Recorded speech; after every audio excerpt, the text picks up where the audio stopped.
Hürmetlik mehmanlar. Yasin Muqbil yaqinqi yillardan buyon o'zining nodir naqshi musiqalari bilan Uyg'ur musiqasining ko'zga ko'ringan vakillarining biri bo'lib qoldi. O 20 necha yillik ijodiyat hayotida Bug'da ata, Tarko'cha, Sirliq tuman, Azg'un qatorliq 400 dan ortiq naqshi usul musiqalarini yezib, hozirgi zamon Uyg'ur musiqa ijodiyati uchun o'chmas tehdilarni qo'shdi. To'g'ri.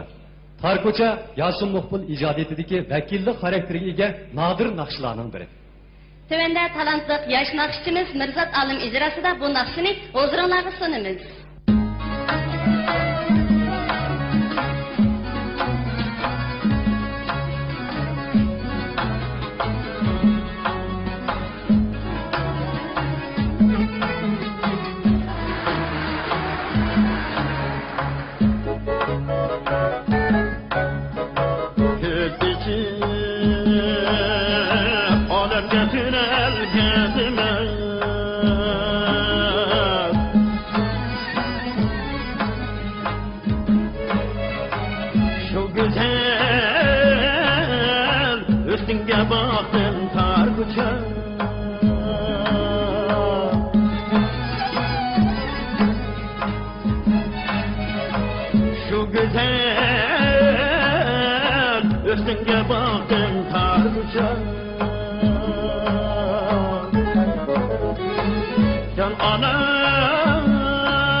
koça.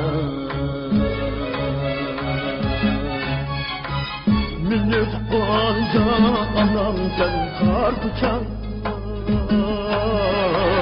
Beni üstürgen anam sen kar koça.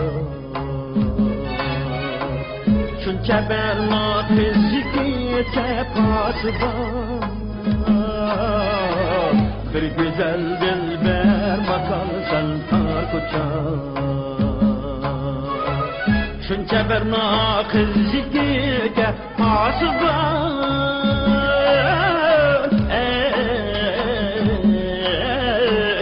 Bir güzel dilber bakarsan kar koça.